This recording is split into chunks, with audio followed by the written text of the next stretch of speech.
John Wick has deleted scenes from The Sum of All Fears on his phone. Movie is so good, Jeremy started off with a goddamn pop culture reference. They left him for dead.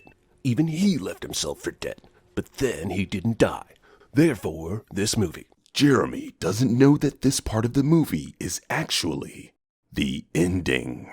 Most subtle title screen ever. I mean, if I'm walking in blind, that could be the director's name, or the lead actor's name, or a production logo. Yeah, but who walks into a movie theater blind? Jeremy is a movie hopper. Pretty sure Bridget Moynahan is playing a dead character in this movie, and will only appear in brief flashbacks like this one. And I can't help but wonder if that's a good gig, or a gig you get when you're washed up. Hey, that's not fair. She's had a steady career as an actress. I mean, just because your former partner left you when you were pregnant for a supermodel and went on to win 2 more Super Bowls doesn't mean that you're washed up. All right, it's not a good look. John's wife collapses and then dies in the hospital, despite the movie never telling me what's wrong with her. I suppose I'm left to guess. I'll go with diphtheria? No? Yeah, but what she dies from doesn't matter for the story that this movie is trying to tell. Only that she is dead, and that is affecting the titular character, and is where the dog comes from. This is like asking where Ed, and Eddie's parents. That shit doesn't matter. You have broken the trust of a son of a shepherd! Me, get over it. You blew it, man. Confess to your crime, stale end piece of white bread! Movie will make Wick seem like a total loner, but at the same time, this many people came to his wife's wake. That's a lot of people. This could be his wife's side of the family, and or some of Wick's former associates. Yep, someone shipped him a dog. It was his wife, but pay attention to this van. It has a bird on it, insinuating that this company deals with animals, and it says delivery services, meaning that the dog was not shipped, but that it was delivered! Milk and cereal for a dog. Granted, he wasn't expecting a dog last night, so maybe he doesn't have anything on hand. Okay, but you still don't feed a dog milk and cereal in that instance, right? I mean, I feel like this is what Pee Wee Herman does, not a real person. There's a couple things wrong with this. First, dogs can eat milk and cereal. I mean, it's not exactly ideal, but there are no ill effects from a bowl of cereal. Second, Pee Wee Herman is a real person in the movies that he appears in. Or do you not realize John Wick is as fictional as Pee Wee is? And lastly, one sin for not acknowledging that not only is John badass, but he shows all you heathens the correct order for pouring cereal. Also, who ships a dog to some unsuspecting person without also shipping some goddamn puppy chow? A company whose job it is to deliver animals. I mean, most people that presumably use this service would already be prepared for receiving an animal, no? Or do you think it's UPS's responsibility to provide you with the lube for your fleshlight? Yep, the entire movie is going to hinge on the coincidence of these gangsters randomly stopping at the same gas station as John Wick and Theon having a hard-on for f***ing with strangers. It's the car. I know you don't understand it because you drive a piece of shit, but classic cars and supercars attract a hell of a lot of attention. And a 1969 fastback Mustang is like the badass of badasses. The stages of grief are denial, anger, stunt driving, bargaining, depression, and acceptance. No, I already taught you what the 5 stages of grief were in my Babadook video. The Babadook represents the 5 stages of grief: denial, anger, depression, bargaining, and acceptance. Also, the easiest way to get the audience on your protagonist's side is to have the bad guys kill his dog. Works even faster than killing a wife or a kid. These supernatural elements are all in Amelia's head. Oh, I'm on the wrong video. Anyway, yeah, how is this a sin of the film? He's the protagonist. The audience is supposed to be on his side from the beginning anyway. Doing this instead of just killing him. I mean, you broke into his house, you killed his dog, you're stealing his car. Why leave him alive? There's no good reason I can think of except a movie needs to happen. Iosif just wanted to humiliate John, the same way he feels John did to him when he turned down his offer to buy the Mustang. This movie makes it painfully clear that Iosif doesn't know who John is. Also, who wants a car this badly? You want the car, so instead of just stealing it, you break into the owner's home, kill his dog, beat his ass, but leave him alive, then steal the car? This plan was created by one of the horrible boss's characters, right? You're not getting it. Iosif is the son of a rich mobster. He thinks that he can pretty much do and buy whatever he wants.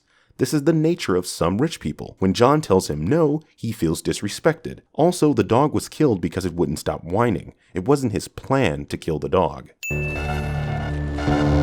Oh, Keanu just realized he's being filmed. Wrong! A moment of silence for Jeremy's joke. Movie has Keanu ride and dismount a city bus without any overt speed references. I give the movie props for restraint, even while I sin it for that same restraint. What? Exactly. Yosef Tarasov nicked it. Vigo's son. As it happens, John Wick actually already knows the father of the f***er who killed his dog. Considering he bumped into that dude at a gas station just before the attack, that's a massive coincidence. Actually, it's not. If he weren't the son of a mobster, he probably wouldn't have broken into his home and stolen the car. And if you watched this movie before you began writing sins, you'd see that John is a legendary figure in the mobster underworld, so he should know everyone in it. Wow, my man Stan, giving it to the man. You got it, Birdman. Now, let's talk about when you said 5 sins in your Predator video. It's not what you did, son, that angers me so. It's who you did it to. Who? The nobody? That nobody is John Wick. If you know John Wick by sight, and you know him to be a danger, and your chop shop guy knows him by sight, shouldn't your f***ing son know John Wick by sight too? Jeremy thinks kids in movies take interest in the family business instead of just reaping the rewards. This is like one of the oldest tropes of all time, CinemaSins. John Wick gave up his old killer lifestyle, but only so much as to bury it under the basement floor in case of emergency. So what? It takes John so many sledgehammer swings to get into this floor thing, I'm left wondering why he didn't just buy a f***ing safe. Because the point of his past being buried, I mean, do I even need to continue here, or is symbolism a sin too? Father, I can make this right. It's amazing how much of this guy's dialogue could literally be replaced with Theon dialogue from Game of Thrones without anyone noticing. Jeremy makes a pop culture reference. John Wick is the kind of man that showers and dresses in all black before exacting his revenge, because he's a cinematic motherfucker, y'all. Jeremy points out things that are happening on the screen cliche. Movie assassins always wear suits, which look great, but isn't very practical. Real assassins probably wear sweatpants. They're much easier to move in. Yeah, but how the fuck would you know? Or is this Jeremy hired someone to kill his college girlfriend ex machina? I'll leave you be then. Good night, John. Good night, Jimmy. Thankfully for John, he has an unexplained understanding with this local cop, wherein dead bodies on John's floor will be ignored so long as John remembers to get Jimmy 50-yard line seats for the next Raiders game or some. Stop saying that things are unexplained. The scene pretty much gives you everything that you need to know. For a guy that is always complaining about movies telling and not showing, you seem to always have a problem when a movie is showing and not telling. Here's Willem Dafoe making a veggie drink. Good for him for being healthy. This movie, though, for thinking I give a shit about this character's diet. Jeremy hates characterization. How much data do you think John Wick has paid for watching his dead wife videos over and over? I bet he gets throttled near the end of every single month. Jeremy believes that he uses data while watching videos that are stored on cell phones. That's some old man shit right there. What kind of nightclub has showers and locker rooms? Are you telling me this is actually a sex club? Fine. What kind of whorehouse has showers and locker rooms? Jeremy has never watched Cat House on HBO. He's already in the club, killed a dude, and is down in the bathhouse, but I'm shitty at surveillance, so the answer to your question is no. The problem here is that he only has cameras of the bathhouse, VIP room, and the dance floor, which, up to this point, Wick hasn't been in any of these places. Sure, he ends up in the bathhouse immediately after this, but this is you misrepresenting a scene in order to bullshit your way into a sin yet again. This is awesome and cool, but still, he wastes time shooting this asshole in the chest 3 times before shooting him in the head. John Wick is a bullet waster, I'm sorry to say. Deadpool will be proud. You mean John Wick would be proud of Deadpool? If you're going to make a pop culture reference, at least get it right.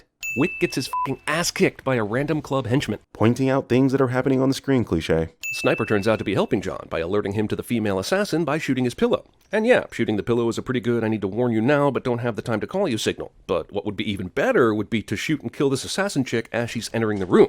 Am I wrong? I really don't think I'm wrong here. I mean, why take that chance? And I'm noticing a pattern in this video. You really dislike the movie for being clever, original, and cool, and that's sinful as shit. Priest cursing. Jeremy has never been to a black church. That pillow legit did nothing to quiet that gunshot. That was loud as hell. The pillow isn't there to muffle the gunshot. That's a myth. CinemaSins. It's there to stop the splatter of blood. People don't change. You know that. Unless their wife dies and someone kills their puppy, those folks might change just a little bit, no? He's referring to John being who he always was, which is a killer. Which is why God took your wife. Whoa, dude. Multiple party fouls here. Bringing up the dead wife, suggesting God took her for John's misdeeds. He wasn't suggesting that God took John's wife because he was a killer. He's saying that he took her for him to remain one. There's a nuance that you're not getting. I received some semblance of hope, an opportunity to grieve unalone. He's talking about a dog, though, just FYI. So what? That's not a goddamn sin. Willem Dafoe Ex Machina. Also, Helpful Sniper only snipes one of the bad guys, giving us this fight that is largely unnecessary regardless of how cool it might seem. You're implying that it's easy to snipe 2 people in a row, and around here we have a sound for that. Let's have a badass hand-to-hand fight like those Jason Bourne movies, right down to the choke-out ending, but let's make ours slightly worse in every way. Brilliant! Suggesting that any Jason Bourne film is better than this film in any way. I appreciate you granted my son a swift death. I wouldn't know how to reply to that either. Well, give him a chance. He had 3 fucking seconds. He clearly had no intention of replying to that. My son will be still alive! This scene is shooting holes in my Willem Dafoe is evil prediction, so I don't like it. Movie isn't how I wanted it to be, therefore thin. You sound like the Star Wars fan base. Okay, yeah, you got this car for free and but still, leaving it unattended with the keys inside anywhere in New York City is basically Tug Speedman levels of stupid. If this movie has taught you anything, it's that touching John Wick's car is Tug Speedman levels of stupid. It's amazing how much of this hand-to-hand and gun badass movie spends its finale focusing on driving skills. Yeah, you'd think so because you weren't paying attention to the beginning of the movie focusing on John's driving skills. I mean, 50% of his motivation for revenge involves his fucking car. It's Neo versus the All-State Mayhem guy. You have 5 seconds to place your bets, and I hope you use common sense.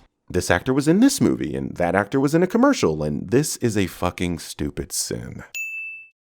So, do I have this right? We see a motorcycle crash and a movie being projected on a random New York City building's sidewall, and then pan down to an actual motorcycle accident? Is this real life? No, it's not, Freddie Mercury. It's a movie, and a stylish one at that, meaning this parallel was done on purpose. Is that a phone? Wait, is it a Secret Society clue? Is this National Treasure 3 or Now You See Me 3? Is this Jeremy just pointing things out on the screen? Wait, is it Jeremy padding the sin count, bro? I think it's both, bro. My fucking nephew killed a dog and he stole a car. Most accurate description of the first movie ever. Jeremy sends something he likes, cliche. Also, whoever Peter Stormare is playing in this movie would be excellent at CinemaSins. So, apparently, just giving a brief synopsis of the previous film makes you excellent at CinemaSins? The f*** are you talking about, Jeremy? You think it will stop now? Yes? John has made it pretty clear that he just wants to retire and be left alone to mourn the loss of his wife. If you just give him his car back, he'd probably leave you alone and not kill more of your men. This is you using information you gained after already watching this film in order to sin a character that doesn't have the information you do. The biggest surprise of this opening scene is that John does leave Abram alive, subverting expectations. This isn't something you could have known prior to watching this scene. All this movie's opening badass John Wick moves are so shadowy, I'm sure Keanu didn't show up on set until they were a quarter of the way through filming, because that is not Keanu in this scene. Bullshit. Keanu Reeves has been doing the vast majority of his own stunts since The Matrix. Here's a quote from Keanu himself stating that he does 90% of his own stunts in the John Wick franchise. If you think that dark alley scene is the other 10%, I've got some invigorating water from Flint, Michigan I'd like to sell you. Don't worry, he's just driving a stupid old Ford Mustang Mach 1. We'll definitely catch him in our Ford Taurus taxicabs. First of all, these aren't Ford Tauruses, they're Crown Victorias. Second, Mach 1 Mustangs from 1969 have roughly 250 horsepower with a top speed around 128 miles per hour, meaning the V8 239 horsepower Crown Vic would have absolutely zero problem keeping up. I mean, police use these cars for a reason.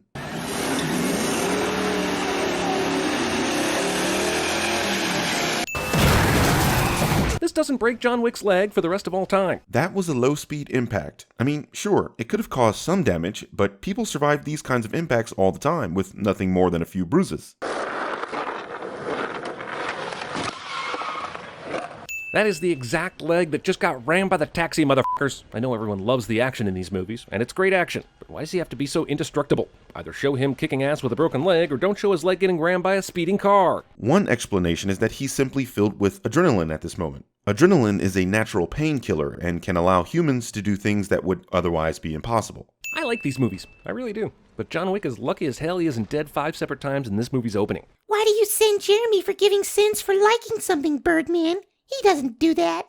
Wick could kill this fool and end it now, but instead does the whole Neo peace bargaining thing, thereby letting Peter Stormare come back later in a future sequel. It's called honor, fool. That was literally what you sinned earlier when you suggested that Abram should just give his car back. You said it yourself. Wick just wants to mourn his wife in peace. He doesn't want to kill Abram at all. And no cops noticed his smashed car and missing door and pulled him over on his way home. Is this a sin for the movie or a sin for the cops? Because I've seen this kind of shit in real life, so it can't be a sin for the movie. And the cops respect John and don't f with him. Remember the movie you sinned already? I mean, since this movie appears to be picking up pretty much right after the last one left off, I guess he'd still be super mourning his wife. But as a movie viewer and an asshole, haven't we kind of already been there, done that on Wick's motivations? You're answering yourself. This movie is set 4 days after the first one. But even if it weren't, it makes movie sense to show us his motivations within the film and to an audience that might need a refresher. In case you forgot, John Wick's house is much nicer than yours.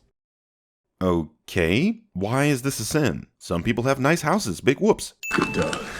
For eating, something a dog needs neither training nor encouragement to do. See, this is the problem I have when you sin consensus great films. The nitpicking here is insane. You can't find many things wrong with this film, so you have to drum up weak sauce sins to pad the sin count. How is this entertaining or funny to anyone? It's grating at best. Every hitman keeps a ton of gold coins buried with their weapons. Duh.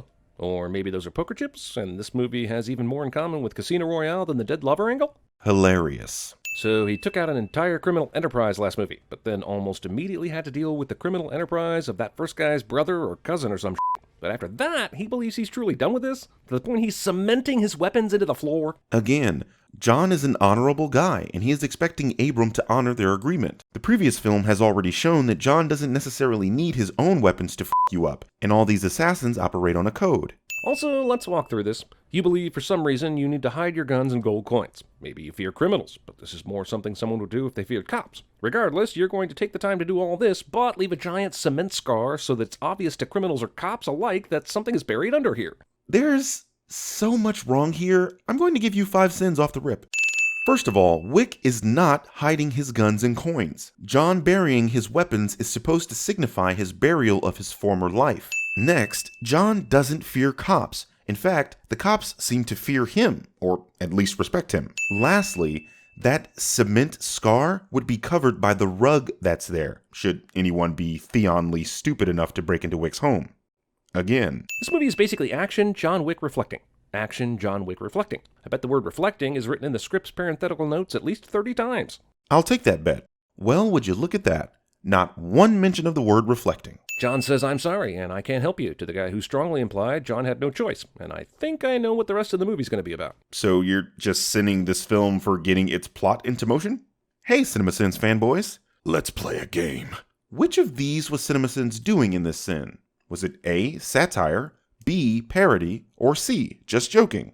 I know your pinball-sized brains work a little slow, so I'll give you a few seconds.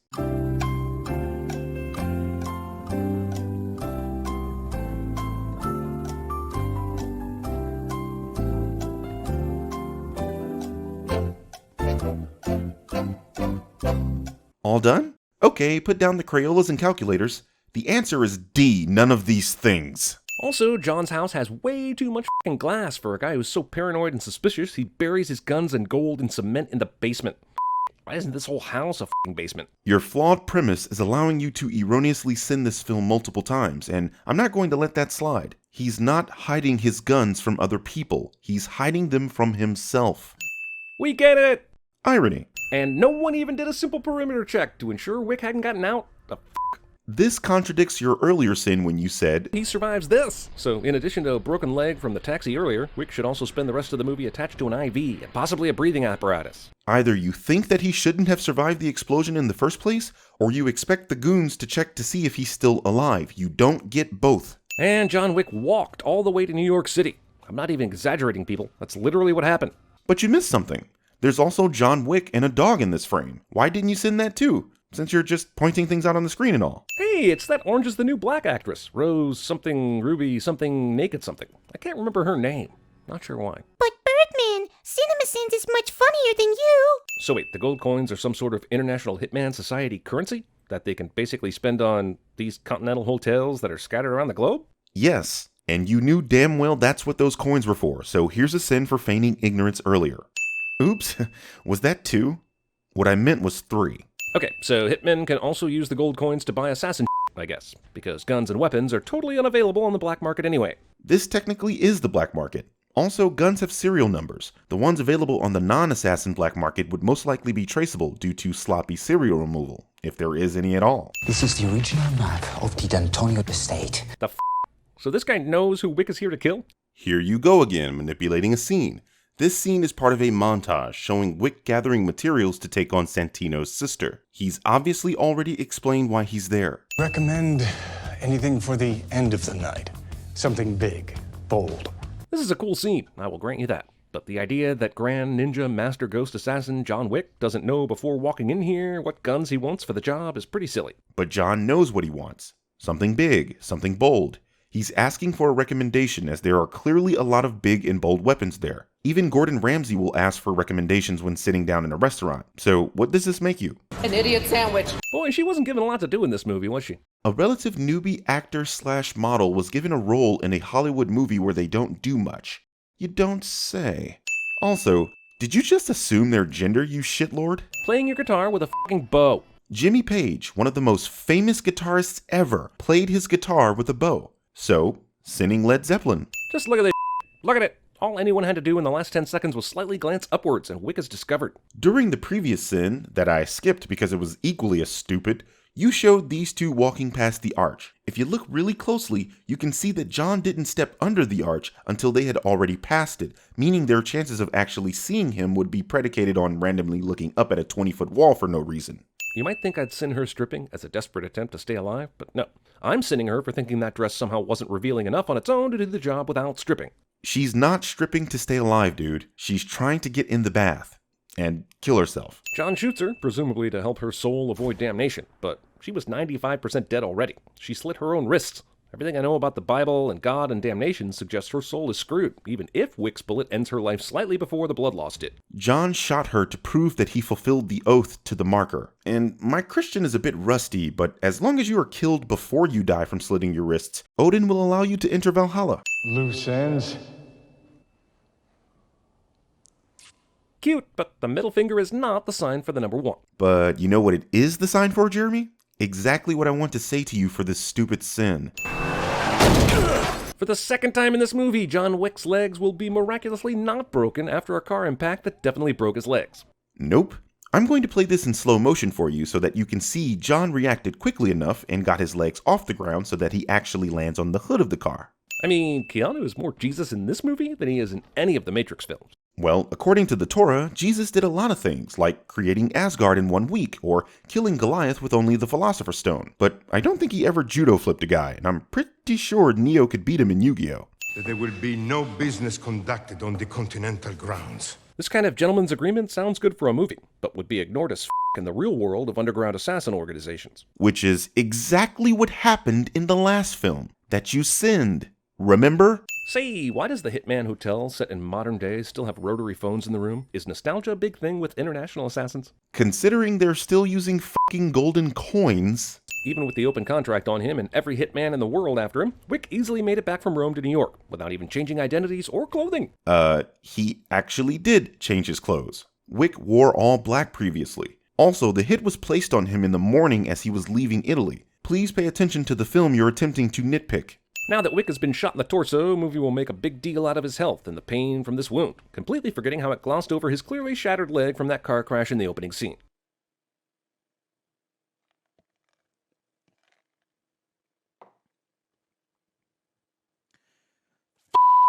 As cool as it is to see them casually firing at one another, no one sees, hears, or feels any of these silenced bullets being fired. Come on. Bullets cannot be silenced, only suppressed. But since we're nitpicking, I'm enjoying the irony of you lamenting no one hearing something that has been silenced.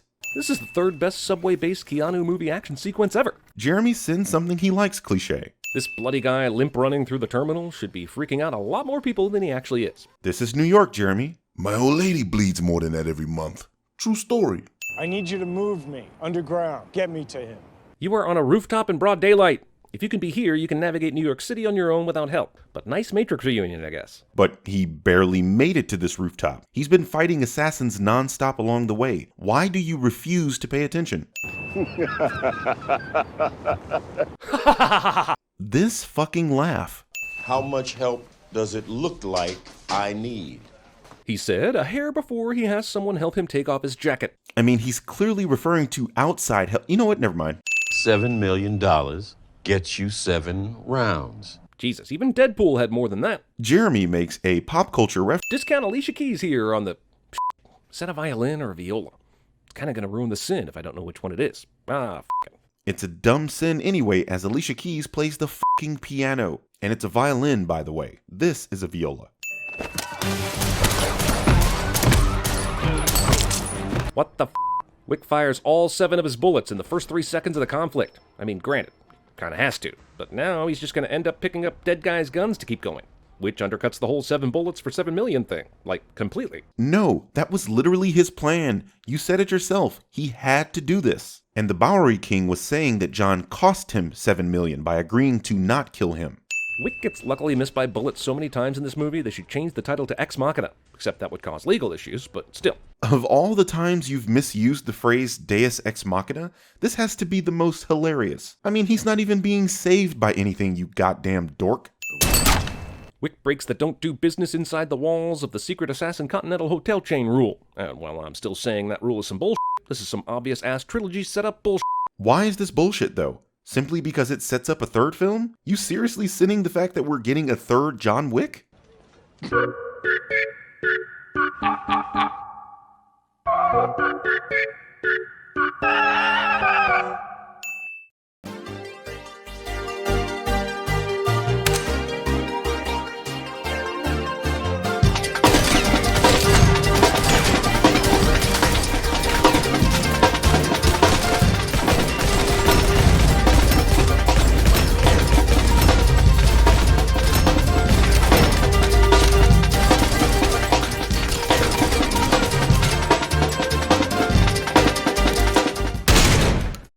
Hey Marv, how many establishing shots in New York City do we need? I'd say 5. Skip!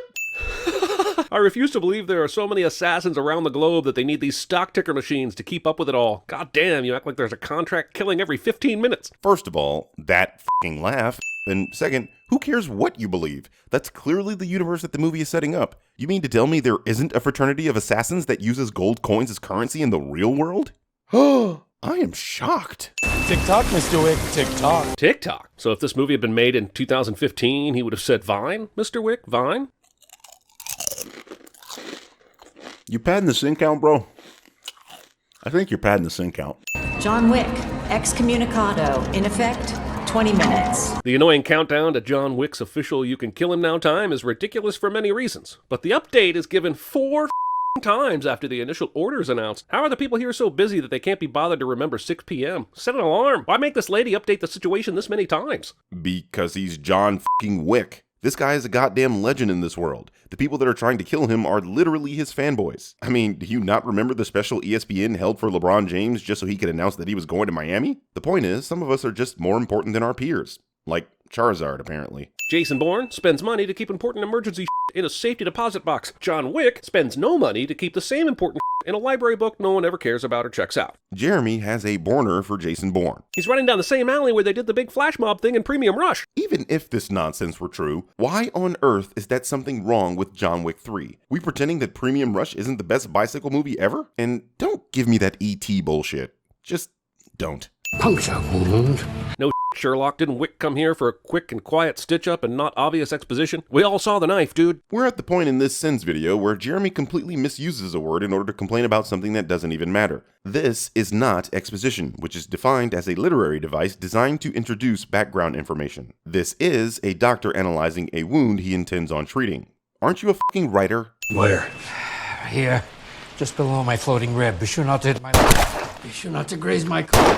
I swear to God, this might be the funniest movie of 2019, but still, John Wick is a dick to the doc that tried to fix his quick. Jeremy sends something he likes cliche. For the record, we are in New York City, and John Wick just gets recognized everywhere by other assassins. They could have set this at a Walmart, and it would still be ridiculous how often he bumps into people that want to kill him. And how did these people find John? I'm not quite sure you can just Aragorn your way through New York City like this and find somebody you didn't have your eyes on the whole time. For the actual record, this is a fictional New York City, and as was explained earlier, John is a legend. This is the movie trying to show you how thick the web of assassins truly is, while also demonstrating John's celebrity. It's actually wonderful world building if you're paying attention. This is one of the best scenes in the movie, but it only exists because the 9 bad guys running in a pack earlier decided to come up here in stages. So, is it one of the best scenes in the movie or not? Regardless how the action was set up, you liked what you saw, so this still counts as sending something you like.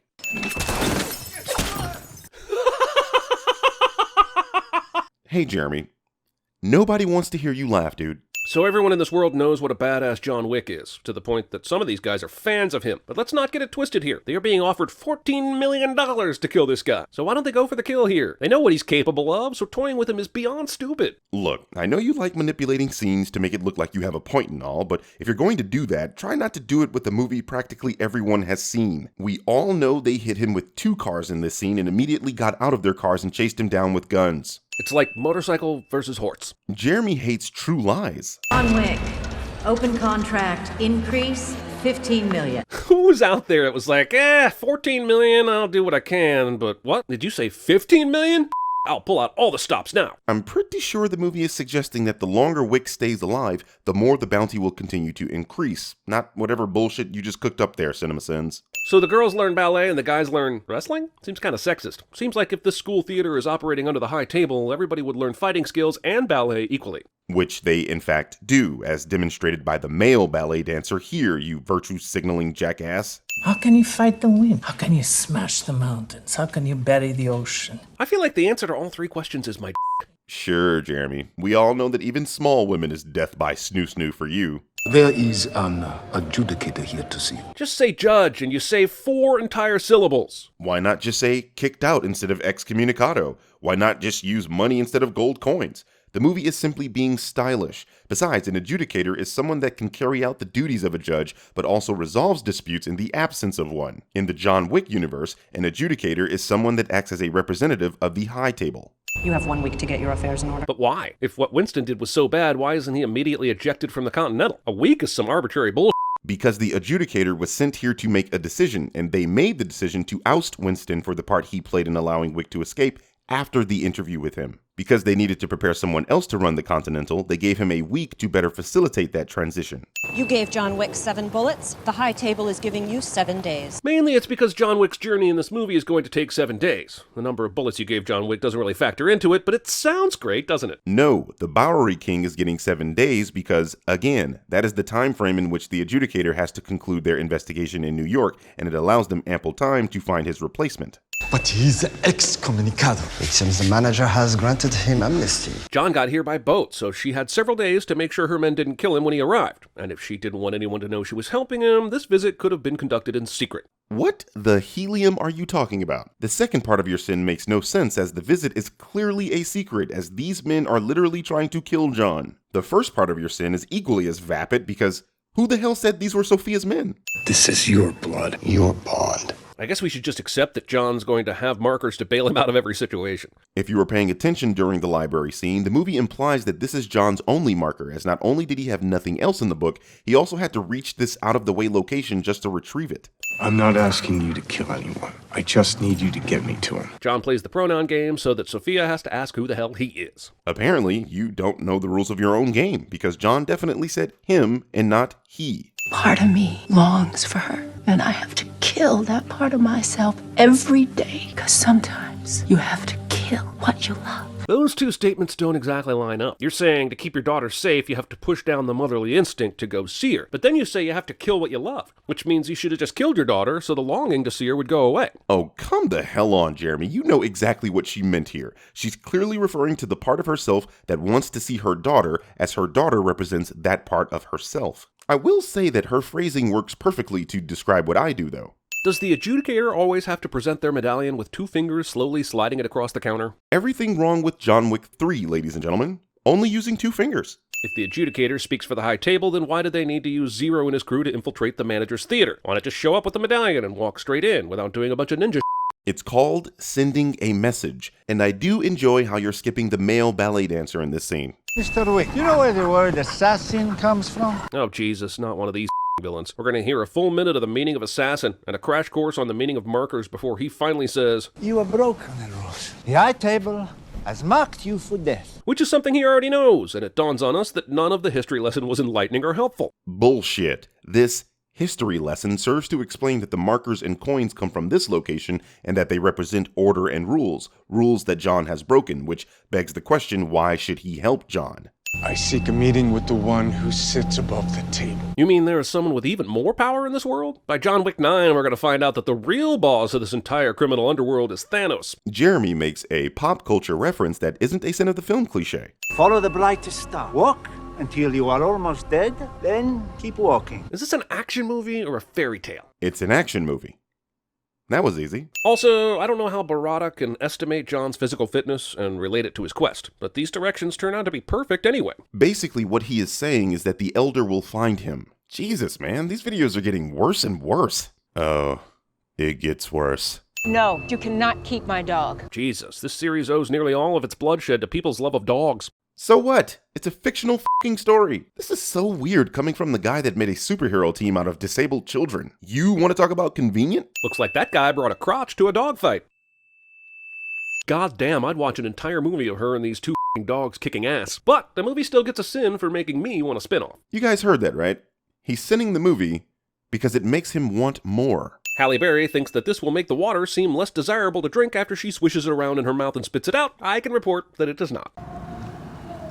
White people are fucked up. Yep. I see this scene brought a machine gun wall to a knife fight. The first one you did was funny. This one, I'm afraid, is not. You gave John Wick 7 bullets. Your penance will be paid with 7 cuts. Well, sometimes you gotta cut a mother. Nobody wants to hear that laugh. Also, the punishment was 7 cuts. I counted 6. False. You can count the cuts by simply listening.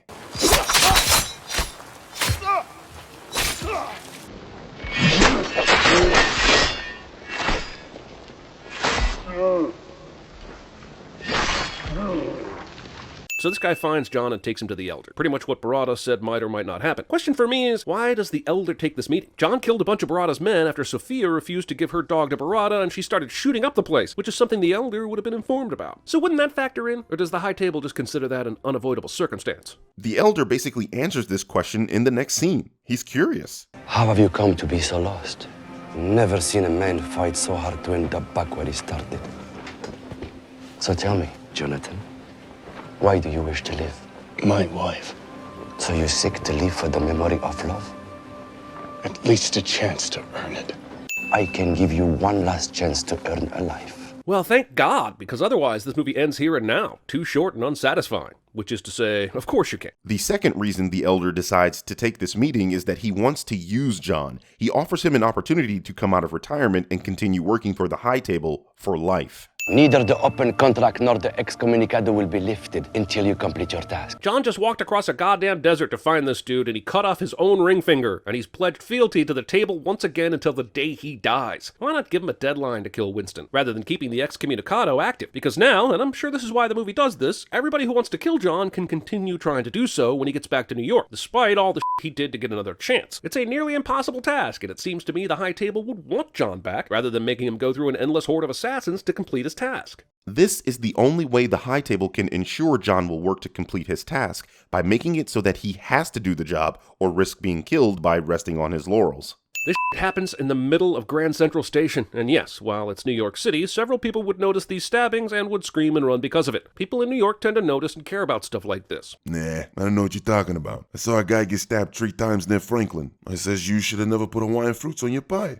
Look, I don't normally say anything about this kind of continuity, but this tall woman in the background is walking toward John here, and when the movie cuts, she's on the other side of the hallway walking behind John here. Okay, I'm taking issue with the fact that you said you don't usually take issue with this kind of continuity. This was the goddamn premise of your channel. You know, point out continuity errors and the like. You've gotten so far away from your original purpose that you don't even remember why you started.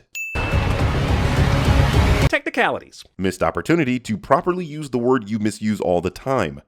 Irony. John Wick and the Kingdom of the Crystal Skulls. Jeremy makes a pop culture Winston refuses to step down, and John refuses to shoot Winston. And now the adjudicator turns their back on them. And I'm wondering, why not just shoot the adjudicator? Sure, the consequences will come anyway, but you prevent this phone call in which the Continental becomes deconsecrated. Hell, you could even make up a story about how the adjudicator died. I don't think so. The High Table was able to figure out that the Bowery King gave John 7 bullets for Christ's sake. There's no way Winston could just pop their agent without them figuring it out. What do you need? Guns.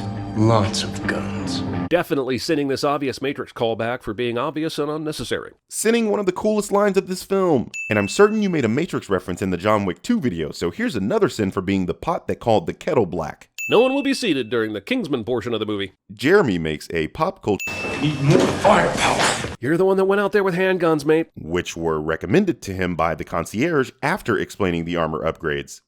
Much has changed during your time away. Like what?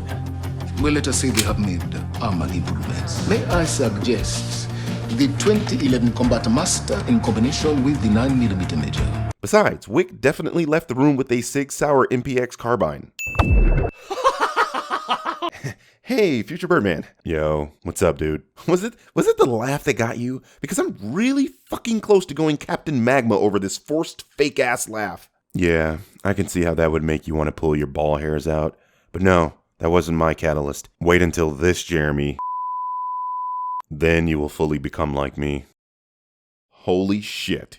John should at the very least have a concussion after this, and this, and this. But who cares? I'm having fun. I'm still sinning it. And this. But that's it. I mean, what's one more, right? I would suggest that it's possible that he does have a concussion and that there is no way for the audience to know that. But I'm content with Jeremy saying something he likes cliche. Why the f*** is this glass bulletproof? How does John get kicked through this glass when bullets couldn't even go through it? You see, CinemaSins fanboys, your guy is flat out lying to you. The glass that John shot was structural, but the glass he was kicked through was a single pane, part of the display. Villain sarcastically claps for the hero cliche. Except this wasn't sarcastic, as Zero is a big fan of John, and if you'd fully shown the scene, you'd see that he was actually cheering him on. These guys respect him so much, they pull him to his feet, only to double team him with an immediate knife fight. And here we've come to the part of the Sins video where Jeremy is just watching the movie and pointing out things he sees. By the time this sword fight with a Microsoft screensaver background gets going, most of us viewers are just ready to get things over with. This amazing movie overstays its welcome by about 20 minutes. I can assure you, only you and some of your weirdo followers were thinking that. I would like to suggest a parlay. I'm wondering, does the adjudicator know the status of all the assassins who have come to kill John? I just want to point out that earlier CinemaSins complained about the adjudicator's title and stated that calling them judge would be quicker, yet has proceeded to use adjudicator this entire video. You were merely showing strength, so we would let you keep the Continental. Why is this revelation so important to the adjudicator during this negotiation? I don't understand why Winston's show of strength just to keep his hotel means all the stuff he did gets swept under the rug. It's not like this movie has shown Winston to have any other motivation. So what the f*** does this even mean? You cannot be serious right now. What a blatant misunderstanding of the scene. This is the adjudicator admitting defeat in a roundabout way, stating that Winston can keep the Continental if he gets rid of the only thing standing in the High Table's way. John Wick. You are terrible at watching movies.